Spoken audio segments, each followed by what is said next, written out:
исәнмез, хөрмәтле тамашачылар, хөрмәтле Фәдис Рахимьянович.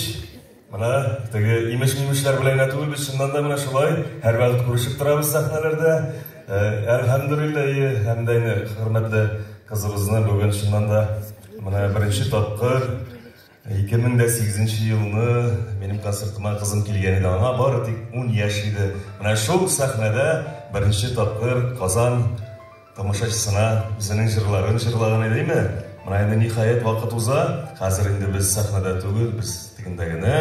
Инде бүгенге көндә шундый талантлы яшьләр, бик күңелле. Бераз халыкның колагы ялыйтсын димен инде кызым. Шуңа сөйлим бераз, әйме?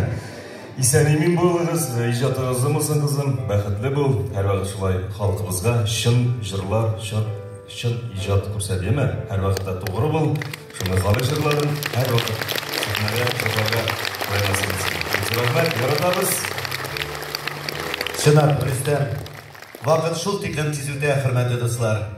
Әле генә менә шушы җырын җырлаганда мин аны без гомумән тыныч күңел белән тыңлый алмыйбыз.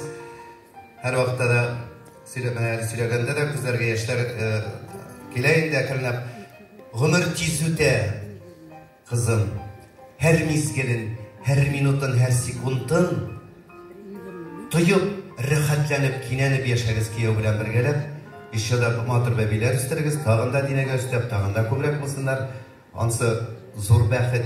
Шуның өчен һәр вакытта да шушы тамашачың белән бул. Аларга хыянат итмәсәң әгәр иҗат юлында, алар бер вакытта да сиңа хыянат итмәс.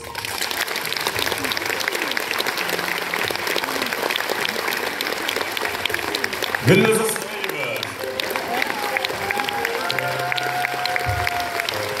Бик зур рәхмәт Рөстәм әти, бик зур рәхмәт Фәдис әти.